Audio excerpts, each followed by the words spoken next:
Min kreazzjonijiet eleganti għal stili kuraġġużi, il-Malta Fashion Week reġgħet qed tagħti l-ħajja lid-dinja tal-moda. Diżinjaturi stabbilitu talenti ġodda juru x-xogħol tagħhom quddiem udjenza lokali u internazzjonali. Bdiet it-tnejn bi ftuħ spettakolari fejn 4 diżinjaturi lokali esponew il-kollezzjoni tagħhom. Fl-ewwel jum ukoll ġiet l-ikona Fern Malice illi ħolqot in-New York Fashion Week. Illi attendiet il-Malta Fashion Week kien ta' onur kbira li nażguru mhux forsi fetħet bibien tajjeb internazzjonali tieqa ngħidu hekk internazzjonali għal fuq id-disinjaturi Maltin.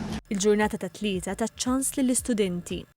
Tajjeb illi għandna dawk li gradwaw mill-Lemkas bl-ewwel kollezzjoni tagħhom bħala parti mit-teżi li jkunu qegħdin jagħmlu, u mbagħad kellna 5 minnhom u kellna ġiex disinjaturi oħrajn illi huma frott tal-Lemkas ukoll għaliex ovvjament il-Malta Fashion Week tagħti l-opportunità wkoll il dawk li għadhom fil-bidu. Kollox qed jieħdu sehem madwar 20 diżinjatur Malti b'4 sfilati kull filgħaxija li jibqgħu għaddejjin sal-ħamis.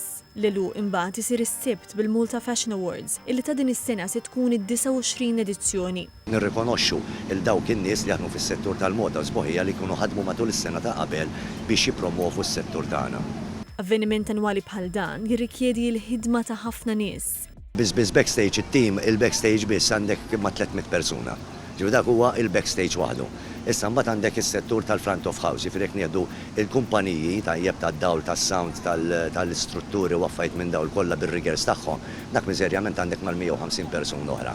U mbagħad għandek in-nies tal-produzzjoni, ġifieri aħna nikkalkolaw wara il-produzzjoni hemm mal-500 persuna taħdem fiha. Mizzitem jgħid li l-Malta Fashion Week qed tkompli tattira viżitaturi barranin u qal li dan qed isaħħaħ mhux biss il-profil internazzjonali tal-avvenimenti, iżda wkoll ħalli impatt pożittiv fuq l-ekonomija Maltija.